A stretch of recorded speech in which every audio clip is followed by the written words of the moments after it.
Your Voice, Shropshire Disability Network Newsletter, Issue Number 9, March 2011. This is Part 3 of the general section of the newsletter. Care Funding Commission rules out compulsory insurance. This article has been written by David Brindle on the 15th of February and has been taken from www.guardian.co.uk/society/Feb/elderly-care-funding-commission. Compulsory insurance has been ruled out by the Government Commission investigating reform of the funding of long-term care of elderly and disabled people, Commissioner member Lord Warner has indicated. Despite a clear need to get people to make provision for care and support in their old age, the idea of compulsion doesn't feel to me as though it fits the public mood music at the moment, or the mood music for the foreseeable future, Warner said today, in one of the first public signals of the Commission's thinking. The three-member Commission, headed by economist Andrew Dilnot, has hitherto insisted it is considering all options to meet the costs of care of the ageing population. An estimated 1 in 5 of today's 65-year-olds will need care costing at least £50,000. Addressing a seminar organised by the Association of British Insurers and the think tank Reform, Warner said the Commission would be extremely wary of any solution involving compulsion, as the social support for that approach is simply not there. The Commission, the third member of which is Dame Jo Williams, is due to report to ministers by July. It was set up by the coalition government after controversy before the general election over how Labour would have funded its reform plans. The Conservatives accused Labour of wanting to impose death taxes on people's estates.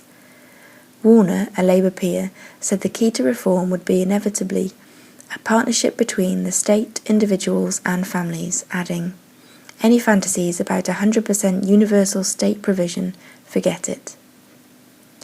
Arguing that people should be given the opportunity to be protected against the costs of care and support, he said, "There is good evidence now coming through that in the latest social surveys that people no longer expect the state to sort out all their problems from the cradle to the grave. We're not in the 1940s anymore." Some experts warned that reform would fail without an element of compulsion. Richard Humphreys, Senior Fellow at the King's Fund Health and Social Care think tank, said, "All the evidence says that people will not voluntarily insure for the full cost of care."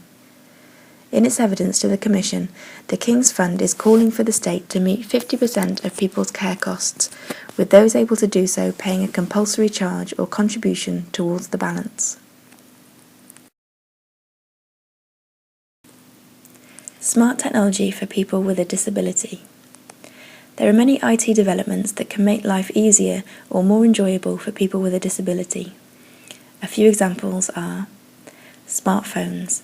They are the indispensable accessory for the young these days, and they can do all sorts of things that would also help people with a disability. But the drawback has been that with their touchscreens instead of phone keypads, they have no use for the visually impaired. Outlaw.com on www.out-law.com/page-11440 on the 11th of October 2010 reported that a law has been passed in the US which demands that mobile phone makers and networks and cable television companies and broadcasters ensure that their services and technologies are accessible to disabled users. BlackBerry claim tactilely discernible keyboards place phone calls, compose messages and enter text on familiar keyboards with keys you can feel. I think a lot of help from a well-qualified advisor is needed here before buying. Mobile accessibility. Their webpage is www.mobileaccessibility.info. They suggest that Motorola, Samsung and Nokia all make smartphones that are suitable for the visually impaired. You can input your own needs on their site and various devices are suggested. The Motorola Flip-Out, for instance, has keypad and depression feedback, audible alerts feedback, brightly backlit displays and high contrast for visual impairment.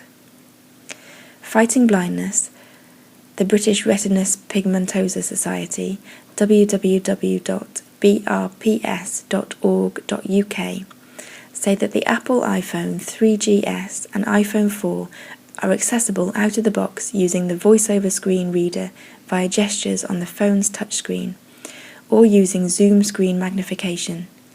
These phones support email, internet access, storing and playing music, audiobooks, photographs and videos. You can download an accessible GPS application and a basic OCR application. You can also download dozens of other accessible applications for getting the latest news and weather and stock prices, playing games, keeping fit, recording and organising voice notes, interfacing with social networks, and lots more.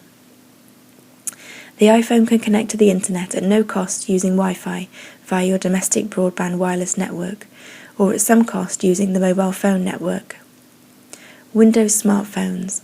These use the Windows Mobile operating system and support a similar set of functions to the Apple iPhone. Windows smartphones can be made accessible by installing software like Code Factory's Mobile Speak for smartphones. Fighting Blindness also point out that some phones also support optical character recognition, OCR, so that you can photograph printed material and have it read to you using synthesized speech. They also give details of Lodestone's free GPS software, which can be downloaded onto ordinary mobile phones. Capsys, the French developers of the first ever entirely voice-driven GPS navigators, have now developed a smartphone navigation tool for visually impaired. The RNIB also gives fact sheets on mobile phones. Go to the following website: www.rnib.org.uk/living with sight loss /computers phones /mobile phones /pages /mobile phones. This site also gives details of Always 22C talking mobile phone. Ebook readers offer another source of assistance for the visually impaired. But be careful what you buy. An ebook like Amazon's Kindle is not compatible with many of the books available. There are various comparison sites for ebooks.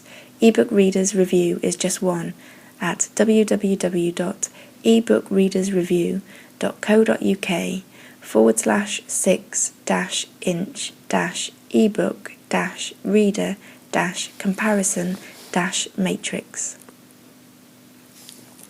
Facebook can help people overcome difficulties in maintaining social contacts, whether they have mobility problems or suffer from conditions like autism, and it's free. You can go to www.facebook.com. But you do need to be circumspect about personal information that you make public. Facebook has different security settings accessed in the account section, which are worth using, and at the risk of not receiving so many birthday cards, it's worthwhile not entering your date of birth or any other personal details that could be used to steal your identity. Another point to bear in mind is that very few people are completely truthful about themselves on Facebook. So if you haven't met your friends, you might find them completely different from how they came over. In fact, arranging to meet up with people you've only met on the internet is a very bad idea altogether, and if you have to do it, arrange to meet in a public place and make sure other people know where you are and when to expect you back, and never give your home address.